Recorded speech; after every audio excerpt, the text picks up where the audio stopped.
बड़ी खबर आपको दिखाने जा रहा हूं।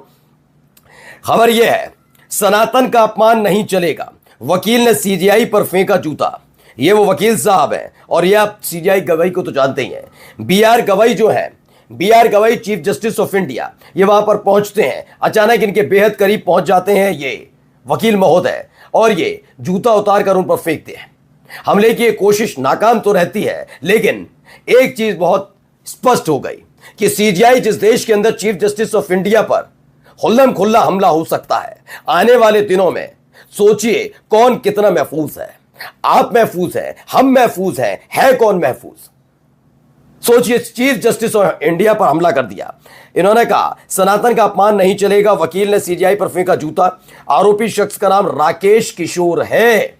राकेश किशोर, इस राकेश किशोर नाम के वकील ने चीफ जस्टिस ऑफ इंडिया पर जूता फेंक दिया ना। मसला क्या सर? सनातन का अपमान। कौन सा सनातन का अपमान? कैसा अपमान? कभी इसी राकेश किशोर को यह याद आया कि सनातन परंपरा के सर्वोच्च पद पर बैठे हुए शंकराचार्यों के लिए गंदगी उगलने का काम किस विचारधारा के लोग कर रहे थे, तब उनको जूता मारने गया था? उन लंपटों को जो धमकी दे रहे थे शंकराचार्यों को, गंदगी उगल रहे थे, तो कोई सनातन प्रेमी नहीं हो, तुम किस गुट के हो, यह साफ पता लगता है। आगे आइए, खबर दिखाते हैं। सुप्रीम कोर्ट में सीजीआई गवाही पर हमले की कोशिश, वकील ने जूता फेंकना चाहा, नारा लगाया सनातन का अपमान नहीं सहेंगे। संदीप सिंह लिखते हैं, दलित का बेटा सीजीआई क्या बन गया, मनुवादियों के पेट में दर्द हो गया। सनातन का अपमान की बात नहीं है, बात है दलित बेटा वहां कैसे बैठा है। लेकिन मैं इससे इतर बहुत बड़ी बात है ये कि सनातन के नाम पर आप पहले तो कहेंगे सब हिंदू एकजुट हो जाओ, मुसलमानों का ये है वो है, ये है वो है, और फिर यही जूता मारेंगे, हम ये कर देंगे, हम वो कर देंगे। दरअसल ये लफंडर हैं सारे के सारे, और इन लफंडरों को पैदा किया गया, इन्हें उकसाया गया है।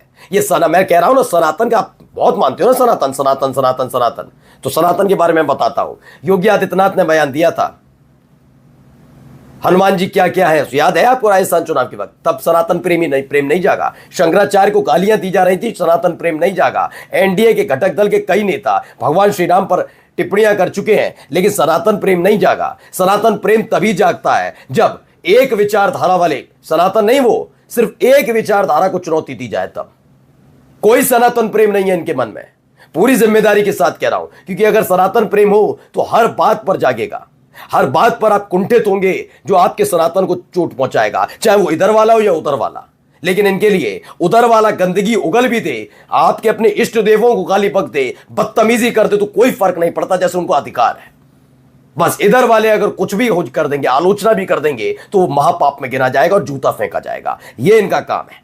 आइए सुनिए, दैनिक भास्कर की खबर है, सुप्रीम कोर्ट में एक वकील ने सोमवार को chief justice of India BR Gavai पर हमला करने की कोशिश की। यह घटना उस समय हुई जब सीजीआई की अध्यक्षता वाली बेंच एक मामलों की सुनवाई कर रही थी। ठीक है, इस पर सुप्रीम कोर्ट के सीजीआई यानी चीफ जस्टिस ऑफ इंडिया ने कहा वकील ने जूता फेंकने की कोशिश करनी चाहिए। सीजीआई ने कहा इन चीज़ों से मुझे फर्क नहीं पड़ता, यानी आप इस तरह की गतिविधियां करते रहिए, कोई फर्क नहीं पड़ता। अब आइए, these things don't affect me, CJI BR Gavai after lawyer attempt to attack him in Supreme Court. उन्होंने कहा मुझे ऐसी हरकतों से कोई फर्क नहीं पड़ता, सनातन का अपमान नहीं सहेगा, नहीं सहेंगे, नहीं सहेंगे। कौन नहीं सहेंगे? सहते रहे हो, झूठ मत बोला करो, कहो आप अपने आका का अपमान नहीं सहोगे। नहीं सह पाए क्या कि बीआर गवाई ने एक टिप्पणी कर दी थी? नहीं सह पाए क्या कि उन्होंने बुलडोजर एक्शन का, जो वाकई लोकतंत्र की प्रणाली में सबसे बड़ा धब्बा है, वो उस पर टिप्पणी कर दी थी? नहीं सह पाए क्या? सीजीआई गवाई की मां को बुलाया गया था आरएसएस के कार्यालय में, इस कार्यक्रम में बुलाया गया था, न्योता दिया गया था, नहीं गई। नहीं सह पाई क्या?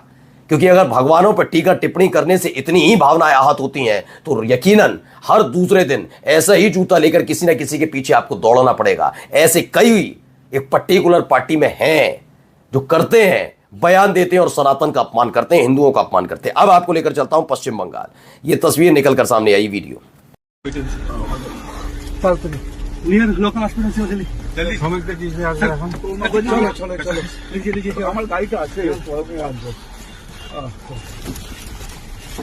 तो बीजेपी की टीम पर हमला हुआ है, बीजेपी सांसद घायल हुए। पश्चिम बंगाल के नागरकाटा में बीजेपी की टीम पर हमला हो गया। बीजेपी सांसद घायल, बाढ़ पीड़ित इलाके में गई थी team. BJP MLA Shankar Ghosh और बीजेपी सांसद खगेन मुर्मू पर हमला। मैं पूरी जिम्मेदारी के साथ अपने चैनल द लाइव टीवी पर कहता हूं, किसी भी तरह की, चाहे वो इसके वाले हो या उसके वाले, लोकतंत्र में हिंसा की कोई जगह नहीं है, किसी भी तरह की जगह नहीं है। यह स्पष्ट है। यह जो हुआ कोई बहुत अच्छा नहीं है जिस पर जश्न मनाया जाए, बीजेपी वाले पिट गए, बीजेपी वाले, नहीं। लोकतंत्र में हिंसा की जगह हो ही नहीं सकती, कतई नहीं हो सकती। लेकिन हां, इसके साथ एक चीज और है, यह भी सोचना होगा कि ये लोग करते क्या है, क्यों इनके पीछे पड़ी भीड़, क्यों इन्हें दौड़ा लिया गया और ये हश्र हुआ। इस पर भी इन्हीं को खुद आकर आकर विचार करना होगा। देखिए जरा वीडियो। चलो चलो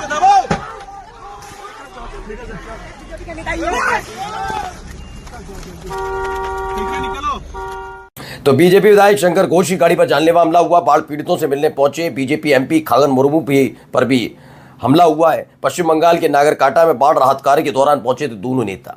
कौन ये लोग हैं जिन्होंने हमला किया? क्या वाकई बाढ़ पीड़ितों ने हमला कर दिया है? क्या उनसे वो नाराज थे? क्या वजह थी, ये जानना बहुत जरूरी है। क्या दूसरी वजह तो नहीं, लेकिन खदेड़ दिए गए या पीटा गया, ये बात सच है। इस वीडियो भी सामने आ गया। अब क्या कहा जा रहा है सीपीआईएम की तरफ से, वो भी सुनिए। कम्युनिस्ट पार्टी ऑफ इंडिया मार्क्सवादी ने क्या कहा? सांप्रदायिक दंगा फैलाने की कोशिश कर रहे हैं, उस्काया जा रहा है, प्रोवोक किया जा रहा।